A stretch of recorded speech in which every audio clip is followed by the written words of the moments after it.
जी दोस्तों, welcome again. My self बरोज़ और बतूल hair. तो आज हम बात करेंगे कि इमिग्रेंट्स जो कनाडा आते हैं वो क्यों फेल करते हैं और क्या वो चीज़ें हैं या क्या वो इंस्टेंसेस हैं या क्या वो वजूहत हैं जिसकी वजह से उनको फेलियर का सामना करना पड़ता है। सो पहले जो इम्पॉर्टेंट पॉइंट है इसमें वो है फेलियर टू रिसर्च।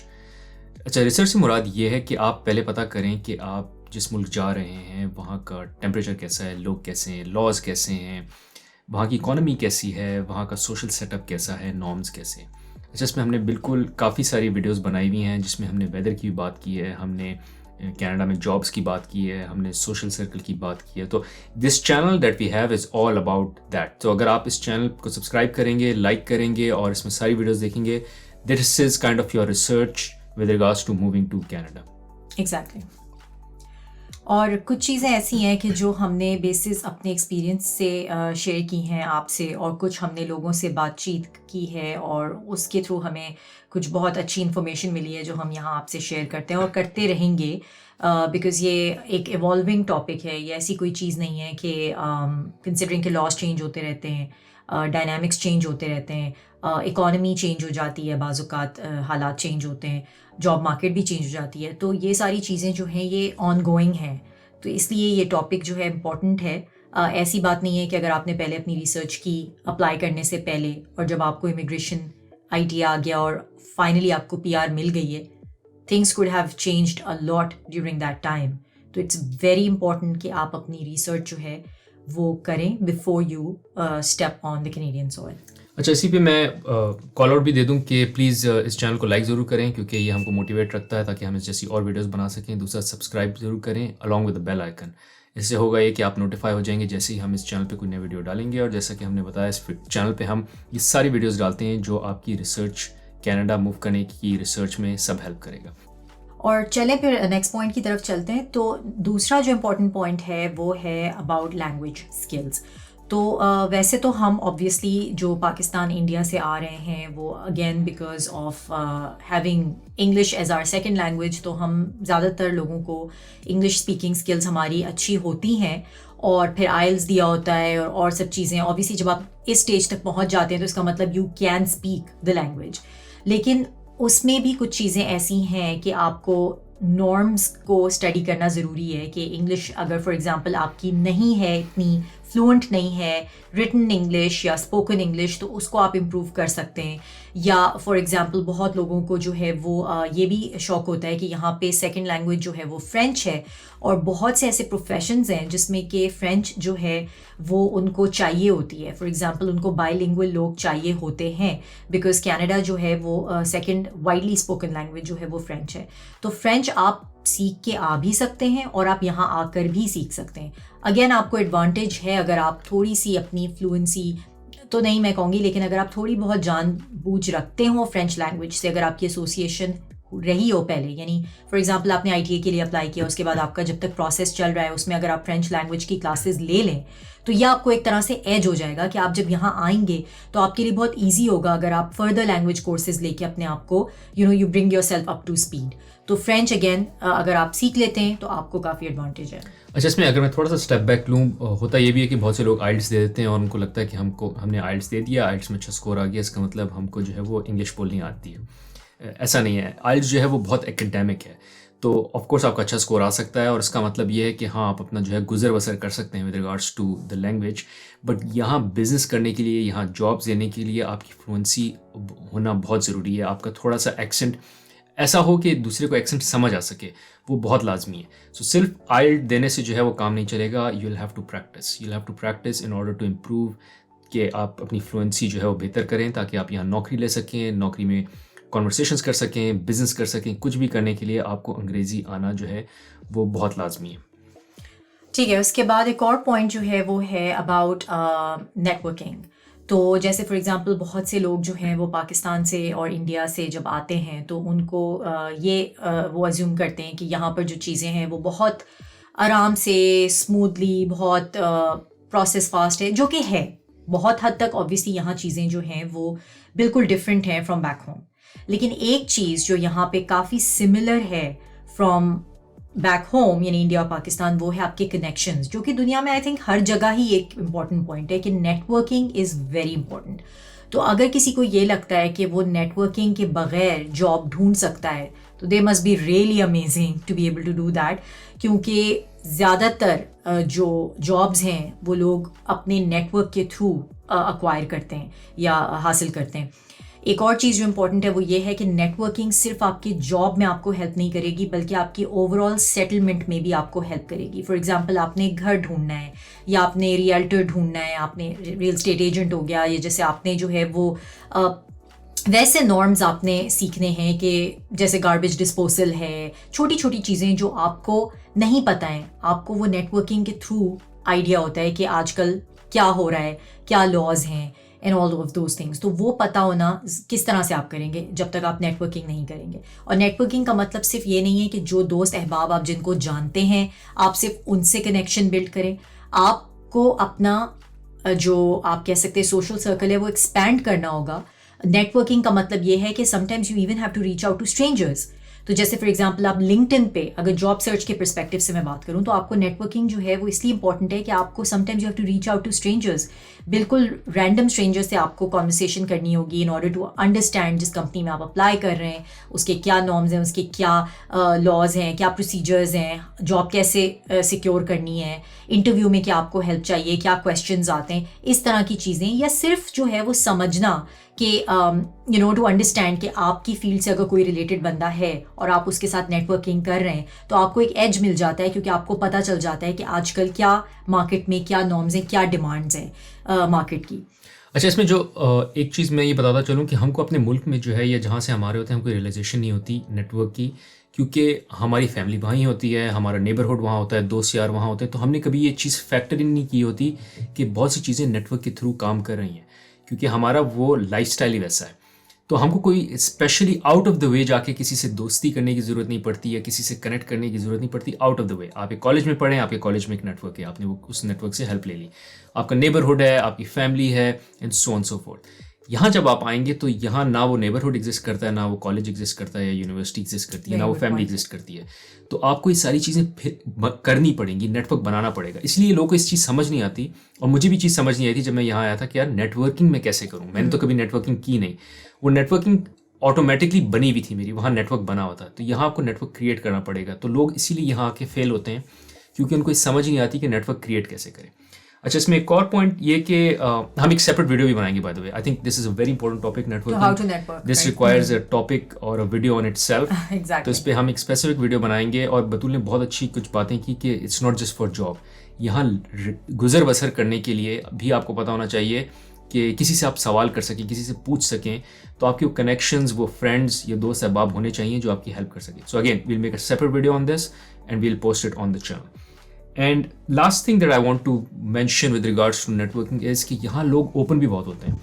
ये ऐसा नहीं है कि हमारे मुल्क में आप ये भी शाये होंगे कि यार मैं किस तरह किसी को रीच आउट करूँ, कोई मुझे शट डाउन ना कर दे, या कोई मुझे शट अप कॉल ना दे दे, या मुझे रिस्पॉन्ड ही ना करे। या रैंडम स्ट्रेंजर से मैं कैसे कॉन्वर्सेशन स्टार्ट करूँ, मतलब एक रैंडम स्ट्रेंजर जो मुझे नहीं जानता वो मुझे क्यों टाइम देगा। एग्जैक्टली, वो क्यों टाइम देगा। और यहाँ लोग टाइम देते हैं। और बाय द वे, जब जिस तरह आपको कोई टाइम दे रहा है, जब आपको यहाँ कुछ टाइम हो जाएगा आपको भी टाइम देना पड़ेगा। And this is kind of what we are doing here as well. हमको बहुत से लोगों ने हेल्प की। ये सारी इन्फॉर्मेशन जो आज हम आपसे शेयर कर रहे हैं ये हमको किसी ने बताई है, and we are trying to give it back to you. फिर उसके बाद जो एक इम्पॉर्टेंट पॉइंट है, अगेन वो सभी इम्पॉर्टेंट पॉइंट्स हैं, बट ये एक जो पॉइंट अब मैं शेयर करने जा रही हूँ वो है इग्नोरिंग कैनेडियन वर्क एक्सपीरियंस। तो इसमें मैंने एक वीडियो बनाई है कि आप आते के साथ ही कैनेडियन वर्क एक्सपीरियंस कैसे हासिल कर सकते हैं, क्योंकि बहुत से लोगों को ये सवाल था, ये मेरे दिमाग में भी सवाल था कि अब मैं जब जॉब सर्च के लिए शुरू में जब मैंने अप्लाई करना शुरू किया तो मुझे था कि what is this term Canadian work experience, मेरे पास कैसे होगा जब मैं एक इमिग्रेंट हूँ और मैं कनाडा में रहती नहीं हूँ, तो मेरे पास कैसे कैनेडियन एक्सपीरियंस होगा। अब जब मैं आ गई हूँ और मैं जॉब सर्च कर रही हूँ तो फिर why are the employers asking me for Canadian experience, क्योंकि वो तो मेरे पास होगा ही नहीं। तो उसके भी बहुत तरीके हैं और वो मैंने आपसे एक वीडियो बनाई है जो बेरोज will share link here and you will be able to access it. उस वीडियो को आप प्लीज़ ज़रूर देखें, क्योंकि वो चीज़ें अगर शायद मुझे पता होती, जो कि मुझे ओवर द टाइम लोगों से बातचीत करके एक्सपीरियंस जब मैंने गेन किया तो मुझे पता चला, लेकिन ये चीज़ें अगर आपको पता हो तो it's very easy to get Canadian work experience जिसे हम कहते हैं। तो कैनेडियन वर्क एक्सपीरियंस को निगेट नहीं आप कर सकते। आप ये अगर कहें कि कैनेडियन वर्क एक्सपीरियंस जो आप मेरे पास नहीं है, तो I can easily still get a job without doing anything. It's not really like that. Behrouz can elaborate more on it. अच्छा, इसमें एक और चीज़ ये होती है कि अनरियलिस्टिक एक्सपेक्टेशंस भी लोग लेकर आते हैं बहुत, और वो भी एक वजह है फेलियर की कि यार मैं जो हूँ वो वहाँ डायरेक्टर था, मैं वीपी था और यहाँ भी मुझे ऐसी नौकरी मिल जाएगी। जिस तरह बतूल ने कहा कि यहाँ समहाउ लाइक इट और नॉट, बट ये यहाँ है कि कैनेडियन एक्सपीरियंस की रिक्वायरमेंट है। तो आप अगर अपने मुल्क में, अपने शहर में, अपने रीजन में जो है वो CEO क्यों ना हो, अगर आपके पास नॉर्थ अमेरिकन एक्सपीरियंस नहीं है तो वो बहुत सी चीज़ें आपकी डिस्काउंट हो जाती हैं ना। इसका ये मतलब नहीं है कि आपको वो लेवल मिल नहीं सकता, आपको बिल्कुल मिल सकता है, आपको ट्राई भी करना चाहिए, but you should keep your expectations low in check.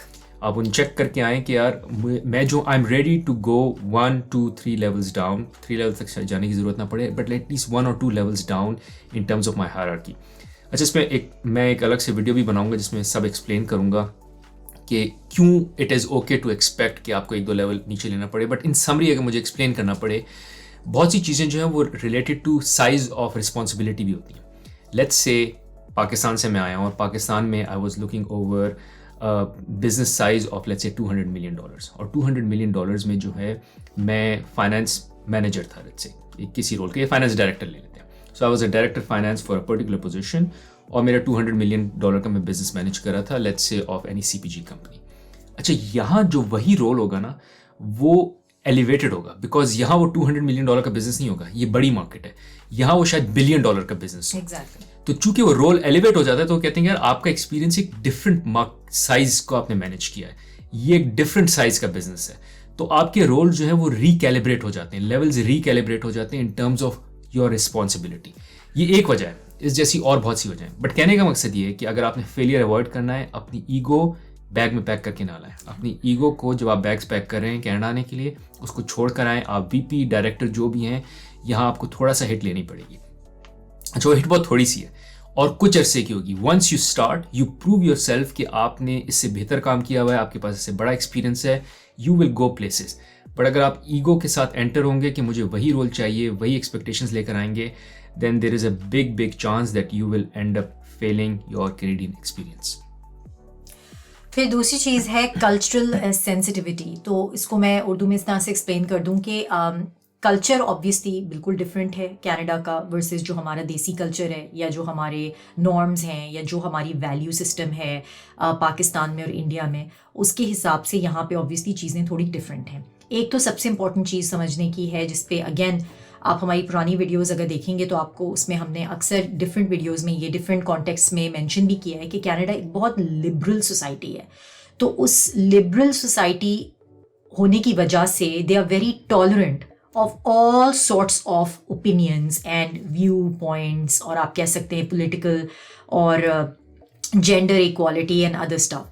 तो उसमें यह है कि फिर आपके पास जो है वो you need to be super sensitive to other people's views. यानी कि अगर आप कोई भी बात कर रहे हैं, किसी भी महफिल में बैठें, या कहीं भी किसी पब्लिक सेटिंग में आप बैठें, या आप अपने बच्चों से भी बात कर रहे हैं, बिकॉज आपको पता है बच्चे जाके स्कूल में भी बात करते हैं, तो आपको ये ख्याल करना होगा कि आप जिस तरह उनसे बात कर रहे हैं, जिस कॉन्टेक्स्ट में बात कर रहे हैं, it is not offensive to any one member of the society. Pakistan में खासकर, मैं अभी India again I don't have that much knowledge, लेकिन इंडिया में भी हमने देखा है कि ये होता है कि हम यूजुअली लोगों के कोई छोटे कद का है तो उसका मजाक उड़ा लेते हैं, या कोई काला है या गोरा है तो हमें उस तरीके से हम उसको एड्रेस करते हैं कि यार वो तो काला है, या वो गोरा है, और या छोटा है, मोटा है। तो हम usually a lot of times हम इस तरह की बातें करते हैं, बॉडी शेमिंग कर लेते हैं, और हमारे जोक्स भी अक्सर बेशतर इसी टाइप के होते हैं, जो कि ओवरऑल अगर देखा जाए तो देसी कल्चर में it's not considered bad. A lot of times जो है वो एक बात होती है कि ये तो एक मजाक था या एक जोक था, लेकिन अनलेस कि आप कोई स्टैंड अप कॉमेडियन हैं, आप ये please do not do this in a public setting, because ये it can go very wrong. तो रेस के ऊपर बात लोग नहीं करते ज़्यादा, जो है रेस पे, मतलब अगर तो आप कोई इंपॉर्टेंट पॉइंट शेयर कर रहे हैं तब तो इट्स अ डिफरेंट थिंग, लेकिन अगर आप किसी को रेशियल प्रोफाइलिंग कर रहे हैं, या आप एक स्टीरियोटाइप कर रहे हैं, जिसका मतलब होता है कि मैं कहूँ कि ये लोग जो हैं इस कल्चर के, इस खित्ते के, या इस मुल्क से आने वाले लोग ऐसे होते हैं, तो वो फिर यहाँ पे बुरा समझा जाता है, क्योंकि ना कोई आपके लिए इस तरह की बात करता है, ना कोई एक्सपेक्ट करता है कि आप किसी और के लिए इस तरह की बात करें। दूसरा, लोग एक्सट्रीमली पोलाइट हैं। अब ये छोटी सी एग्जांपल मैं देती हूँ कि आप कहीं खड़े हैं, जैसे फॉर एग्जांपल लोग जो है यूजुअली लोगों को रास्ता दे देते हैं, स्टॉप ऑल वे का साइन होता है, तो उसमें लोग यूजुअली कनाडा में खड़े रहते हैं, even if they've stopped before you they would still let you go, मतलब ऐसा भी होता है। या फॉर एग्जांपल आप मॉल गए हैं, आपने देखा कि दरवाज़ा कोई आपके लिए खोल के खड़ा हो जाएगा और मल्टीपल लोग उसके बाद अंदर चले जाएंगे, लेकिन वो बंदा फिर भी दरवाज़ा खोल के आप खड़ा रहेगा जब तक सब लोग चले नहीं जाते। तो ये छोटी छोटी चीज़ें हैं जो कि पोलाइटनेस कहलाती है। लोग एक दूसरे से स्मॉल टॉक करते हैं, जैसे आप स्टारबक्स में हैं या किसी भी कॉफ़ी शॉप में, टिम हॉर्टन्स में खड़े हैं, वहाँ लोग जो हैं वो रैंडम आपसे बात शुरू कर देंगे। तो अब फॉर एग्जांपल अगर हम देसी कल्चर से आते हैं तो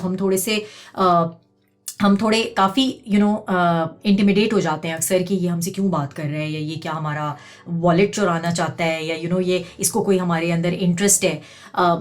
A lot of times, majority of the times it is out of politeness, not to say again 5 उंगलियां बराबर नहीं है। मैं ये नहीं कह रही कि अगर कोई आपसे overly polite हो रहा है तो आप you don't read the signs, लेकिन majority of the times लोग politeness के पर्सपेक्टिव से आपसे जो है वो जनरली गपशप लगा रहे होते हैं, स्मॉल टॉक कर रहे होते हैं, वेदर के बारे में बात कर रहे होते हैं। तो ये कल्चरल सेंसिटिविटी डेवलप करना बहुत ज़रूरी है। बहुत से लोगों को हमने देखा है जो देसी बैकग्राउंड से हमारे जैसे आते हैं, उनको ये होता है कि हम जैसे थे हम वैसे ही हैं, हम इसी तरह रहेंगे, कोई फ़र्क नहीं पड़ता, इनको एक्सेप्ट करना चाहिए। आप एक नए मुल्क में आ रहे हैं, एक नए कल्चर में आ रहे हैं, ये आपको एक्सेप्ट कर रहे हैं, तो आपको चाहिए कि थोड़ा सा आप अपने आप को एसिमिलेट करें और उनके चीज़ों को, मैं नॉट सेइंग फुली अडॉप्ट करें, लेकिन आप अपने आप को अडेप्ट करें, यानी आप अपने आप को उनकी जो अच्छी बातें हैं उनको आप एटलीस्ट अडेप्ट और अडॉप्ट करें। अच्छा, इसमें मैं अपने भी 2 सेंट्स दे दूं। एक तो ये कि जिस तरह बतूल ने कहा कि यहाँ जो है कल्चर है ऑफ पोलाइटनेस। मैं एक एग्जांपल बताता हूँ कि मैं जब इंटरव्यूज़ देकर आता था यहाँ, जब नया नया, I would come home and tell Batool के बस मेरी तो नौकरी हो गई, मुझे they like me, they were so nice to me and they were so appreciative and thankful. और बाद में मुझे मैसेज आ जाता था कि थैंक यू, हमने कोई और कैंडिडेट ढूंढ लिया। और मुझे समझ नहीं आती थी कि यार इतना बंदा जो है, they were about to hug me and then eventually they said no. तो बाद में मुझे रियलाइज़ हुआ कि ये लोग जो है वो फीडबैक जो है वो बहुत मुश्किल से देते हैं, बड़ा अच्छा करके देते हैं। So you have to read between the lines. अगर आपको सब अच्छा फीडबैक मिल रहा है तो ज़रूरी नहीं हो सब अच्छा हो। देर जो you have to make sure कि आपको समझ आ रही हो कि अच्छा पार्ट क्या है इसमें और उसमें अपॉर्चुनिटीज़ और इम्प्रूवमेंट एरियाज। मतलब इसके प्रोज एंड कॉन्स हैं। आप कहें कि पोलाइटनेस यहाँ पे उस हद तक है कि they won't even give you sometimes feedback, यानी वो आपको आउटराइट फीडबैक भी कोई नहीं देगा अनलेस कि आप उनसे पूछें स्पेसिफिकली। तो इंटरव्यूज वगैरह में they are polite and sometimes they don't give you, like with their expressions also you can not tell कि whether they liked you as a candidate और not. majority of the times, I'm not saying again कि कोई standard नहीं है, लेकिन this is something that happens to people. और दूसरी चीज़ जो विच आई वांटेड टू से इज, जिस तरह बतूल कल्चरल नॉर्म्स के बारे में बता रही थी, फॉर इंस्टेंस जिस तरह हम बैक होम में we talk about politics all the time, news देख रहे हैं, ऑफिस में भी बात कर रहे हैं, ओपिनियंस हैं बहुत स्ट्रॉन्ग कि मैं इस पार्टी को सपोर्ट करता हूँ, मैं उसको सपोर्ट करता हूँ। यहाँ ऑफिस में, वर्क प्लेसेस में ऐसी कोई डिस्कशन नहीं होती। बहुत नॉर्मली अगर किसी ने आपको थोड़ा बहुत एजुकेट कर लिया इधर से उधर, बट कोई अपनी पार्टी पॉलिटिक्स जो है वो जिस तरह हम बैक होम साउथ एशिया में पॉलिटिक्स की बात करते हैं वो यहाँ नहीं होती। So again that is another thing you would find it as a cultural shock, और आप अवॉइड करें अगर आपने यहाँ as a new immigrant fail नहीं होना। अच्छा, moving to the next point is around financial management. अच्छा, फाइनेंशियल मैनेजमेंट के बहुत से पार्ट्स हैं, Batool jump in if you have anything as well, but one thing here is यहाँ क्रेडिट बहुत ईजिली अवेलेबल है। तो लोग जो हैं वो यहाँ आराम से अपना क्रेडिट कार्ड यूज़ कर रहे होते हैं और क्रेडिट कार्ड यूज़ करके अपनी वेकेशंस भी कर रहे होते हैं, चीज़ें खरीद रहे होते हैं। And what is happening is कि अगर वो 100 कमा रहे हैं तो वो 110 या 120 खर्च कर रहे हैं, क्योंकि कर सकते हैं और सब क्रेडिट पे हो रहा है। तो सब क्रेडिट पे हो रहा है तो ये बहुत आसानी से होता है, और आपको भी इस चीज़ की आराम से आदत लग जाएगी कि ये, और हर जगह इश्तिहार लगे हुए हैं कि ये ख़रीद लें इतनी किस्तों पे, ये ख़रीद लें इतनी किस्तों में, और बाद में आप उन्हीं किस्तों में फंसते रहेंगे। सो अवॉइड करें किस्तें जितनी भी कर सकते हैं। जो शॉप है, या जैसे फॉर एग्जांपल आप किसी भी रिटेलर पे चले जाएं, जैसे जो क्लोथिंग के रिटेलर्स हैं या जो आपके इवन नॉर्मल ग्रोसरी शॉपिंग या ग्रोसरी शॉप्स हैं, they all have credit cards. उनके अपने क्रेडिट कार्ड्स हैं जिसमें वो आपको ऑब्वियसली कुछ पॉइंट्स वगैरह देते हैं कि अगर आप उनसे क्रेडिट कार्ड ले लें उनका, तो यहाँ बैंक सिर्फ आपको क्रेडिट कार्ड नहीं देते, बाय द वे इन सब कंपनीज के अपने क्रेडिट कार्ड्स हैं। तो अगर तो आप डिसिप्लिन हैं इन टर्म्स ऑफ कि आपको पता है आपने सारे अपने क्रेडिट कार्ड कब पे करेंगे, बिकॉज क्रेडिट कार्ड को उस ड्यू होने से पहले पे करना है, दैट्स द आइडिया। अगर आपने ड्यू होने से पहले पे नहीं किया, इसका मतलब आप डेट में चल रहे हैं, आपने जो उधार पे अपनी ज़िंदगी गुजार रहे हैं, और ऐसा नहीं करना यहाँ आके। जिस तरह बैक होम जो आप कमाते थे उसी में से खर्च करते थे, उसी के अंदर रहना है, उससे ज़्यादा खर्च नहीं करना, वरना you will fall in this debt trap. अच्छा, दूसरा पॉइंट जो है is around cost of living. यहाँ कॉस्ट ऑफ लिविंग बहुत हाई है, जो और इनकम्स भी हाई हैं। सो जो आप तनख्वाह बैक होम इंडिया या पाकिस्तान में कमा रहे होते हैं, वहाँ से मल्टीपल टाइम्स इनकम ज़्यादा है, बट मल्टीपल टाइम्स जो है वो कॉस्ट ऑफ लिविंग भी ज़्यादा है। तो आप जो है वो कैलकुलेशन में कभी कभी कैलकुलेशन के ट्रैप में फंस जाएंगे कि यार ये चीज़ कितने की, ये चीज़ कितने की है। You have to make sure you understand कि रिक्वायरमेंट्स क्या हैं, आपकी बेसिक घर की रिक्वायरमेंट क्या है, क्या रेंटल जो है वो ऑप्टिमल रेंटल है, ग्रोसरी कितनी ऑप्टिमल है, और कार की लीज कितनी ऑप्टिमल है। आई थिंक इस पे भी we should make a video, rather we will make a video जिसमें we will cover cost of living in Canada. I made a video previously, लेकिन होता है कि हर साल जो इन्फ्लेशन की वजह से चेंजेस आती रहती हैं। So I think we need a refresher on cost of living क्या है कनाडा की। But again keep in mind cost of living बहुत ज़्यादा है, और अगर आप जितनी भी सेविंग्स लेकर आए हैं वो यहाँ आते ही वाइप आउट हो सकती है, पीनट्स हो जाती है ना, कि जब आप कन्वर्ट करते हैं उसको तो वैसे ही कम हो जाती हैं। और दूसरी चीज़ ये कि लोगों के दिमाग में अक्सर सवाल होता है कि क्यों कॉस्ट ऑफ लिविंग इतनी हाई है। अक्सर मैंने लोगों से ये पूछा है कि क्यों है, नॉर्थ अमेरिका में, कनाडा में स्पेसिफिकली क्यों है।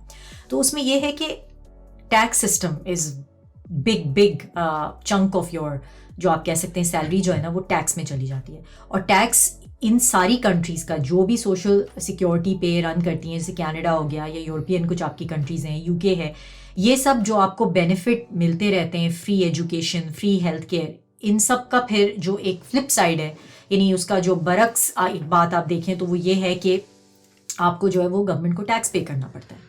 और जो एक और वजह कॉस्ट ऑफ लिविंग ज़्यादा होने की वो ये कि यहाँ लेबर लॉज जो हैं वो काफ़ी स्ट्रिक्ट हैं। सो लेबर लॉज स्ट्रिक्ट होने की वजह से ये होता है कि लेबर की कॉस्ट ज़्यादा हो जाती है। सो बैक होम लेबर बहुत चीप है, चूँकि लेबर चीप है, आपको सस्ता ड्राइवर मिल जाता है, आपको सस्ता काम वाला मिल जाता है, तो सारी सबकी इनकम लेवल्स कम हो जाती है, अफोर्डेबिलिटी बहुत आपकी बढ़ जाती है। आप थोड़े से पैसे में बहुत सी आसाइशें जो है अफोर्ड कर सकते हैं। यहाँ वो सब अफोर्ड करना मुश्किल है, क्योंकि यहाँ जो फैक्ट्री का वर्कर है उसकी भी तनख्वाह ज़्यादा है।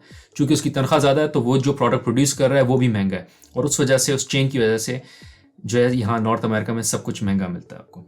अच्छा, तीसरी चीज़ जो है बच्चों की एजुकेशन। बच्चों की education again back in Pakistan in the best universities it is far cheaper than the universities है। यहाँ ऑल्दो आप यहाँ आ जाएंगे, यहाँ सिटीज़न हो जाएंगे, आपको डिस्काउंटेड पढ़ाई होगी, बट पाकिस्तान की best university will still be far cheaper than the universities है।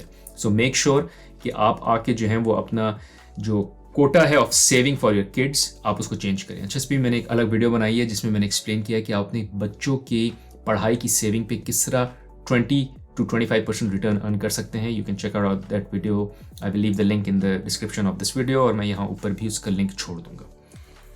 अच्छा, फिर आ जाते हैं एक और पॉइंट पे कि डिपेंडिंग ऑन गवर्नमेंट असिस्टेंस, जो कि एक again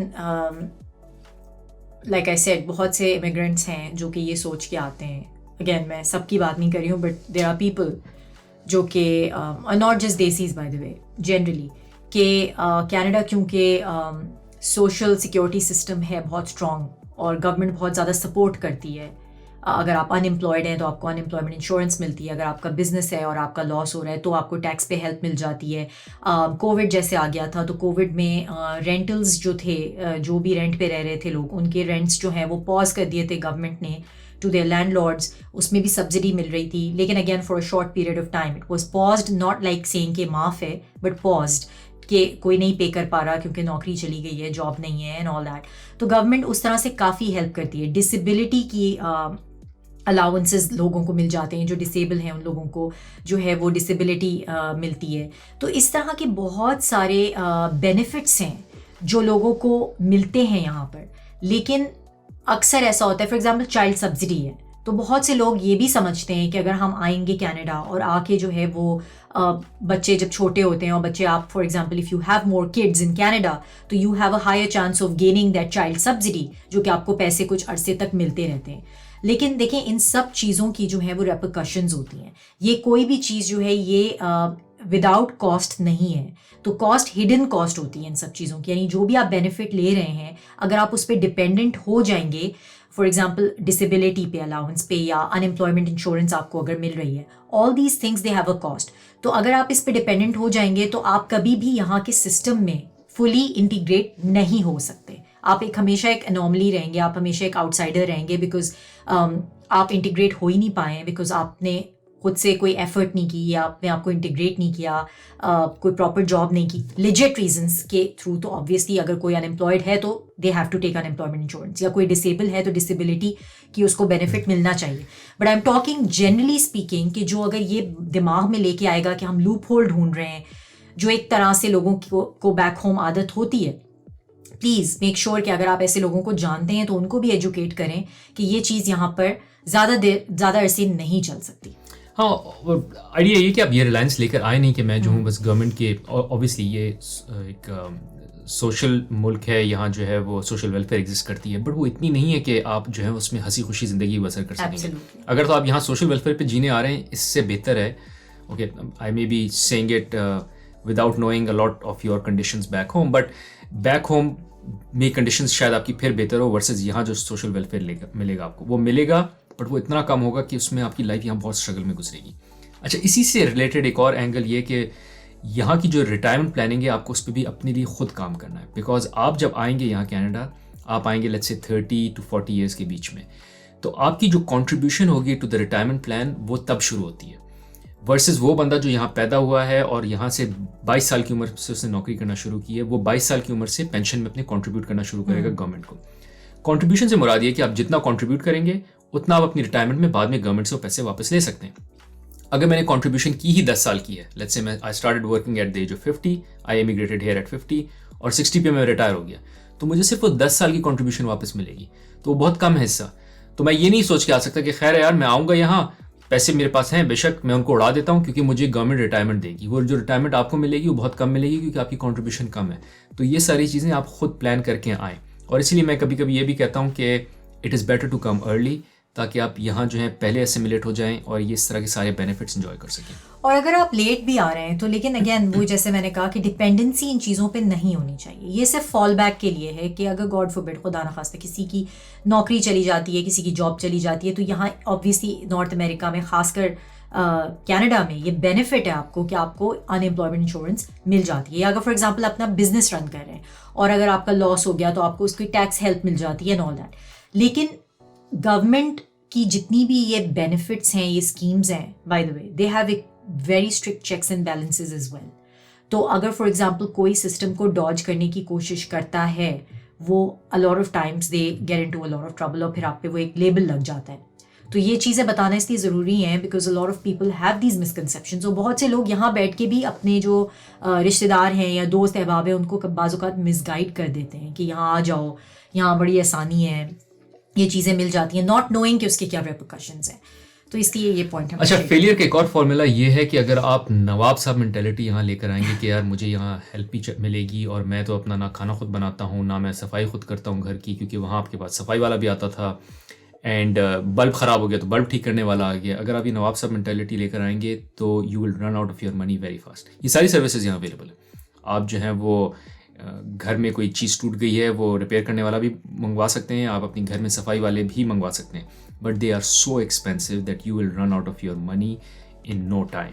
so do which is like do it your self या DIY जिसको कहते हैं, वो बहुत लाजमी है। तो जब आप आएँ, बेशक अगर आपको सारी चीज़ें नहीं आती, try to learn them. YouTube का इस्तेमाल करें और सीखें कि किस तरह का कोई चीज़ टूट गई, गीज़र ख़राब हो गया या कोई पेंट चिप हो गया या कोई गाड़ी में मसला हो गया, वो सारी चीज़ें आप खुद से कैसे कर सकते हैं। You will B saving a lot of money if you learn these की थिंग्स जो कि ख़राब होती हैं या डैमेज होती हैं, जिनको आप रिपेयर कर सकते हैं। तो हम बात कर रहे थे कि जो भी वोकेशनल फील्ड्स हैं, यानी कि जैसे फॉर एग्जांपल प्लम्बिंग हो गई, कारपेंट्री हो गई, इलेक्ट्रिशियन है, ये सब कुछ जो है ये अवेलेबल है। हाउस हेल्प है, फॉर एग्जांपल क्लीनर्स हैं, मेड्स तो यहाँ उनको नहीं कहते, क्लीनर्स कहते हैं बिकॉज उनका वो प्रोफेशन है। तो वो सब आपको इजीली अवेलेबल है, बट उसकी पर आवर जो वो आपको कॉस्ट देंगे, it's going to be so high कि आप कहेंगे यार ये काम मैं खुद कर लेता हूँ।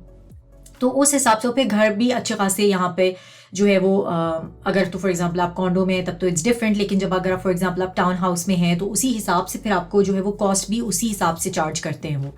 तो ये सारी चीज़ें जो हैं ये ख्याल रखना इसका ज़रूरी है। और यहाँ कल्चर भी ऐसा है कि people try and do things on their own, not to say कि फिर ये सारे लोग आउट ऑफ बिजनेस होंगे अगर तो प्लम्बिंग और इलेक्ट्रिशियन और कारपेंट्री का मतलब अगर किसी को ज़रूरत नहीं है, बट ऐसा नहीं है। बात सिर्फ ये कि ये सारे जो प्रोफेशंस हैं they make a lot of money, that's why उनकी कॉस्ट इतनी हाई है कि वो अपने मेरा ख्याल है 2 या 3 अगर जॉब्स भी ड्यूरिंग द मंथ कर लें so they can cover themselves up for the work they do.